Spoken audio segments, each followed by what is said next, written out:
3 పార్టీలు సొంతం చేసుకుంటాయి ఖచ్చితంగా. వచ్చేది టీడీపీ పరిపాలన. ఇప్పుడు ప్రభుత్వంలో ఏ పని జరగలేదు. ఈసారి వచ్చే ప్రభుత్వంలో ప్రతి పని చిన్నవారి నుంచి పెద్దవారి వరకు ఎవరికి ఏ పని కావాలన్నా జరిగింది.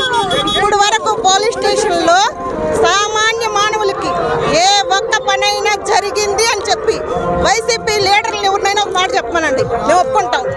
ఎవరికైనా సామాన్యులు పోలీస్ స్టేషన్కి వెళ్ళి మాకు ఇది కావాలి అంటే ఒక్కటి చేసింది చూపిమనండి, వాళ్ళు ఏం చెప్తారు మేము చేస్తాం. అదొకటి. ఇంకేమన్నా అడగండి. 3 పార్టీల పొత్తు వల్ల ఏపీ రాష్ట్రం బాగుపడిద్ది అనుకుంటున్నారా? బాగుపడిద్ది. అది చంద్రబాబు రావాలి. మీదే నియోజకవర్గం మేడం?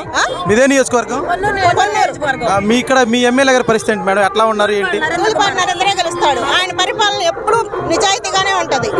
కావాలి దేవుడు, మాకు దేవుడు. ఆయన ఇంకొకటే మాట అంతే, మాకు దేవుడు.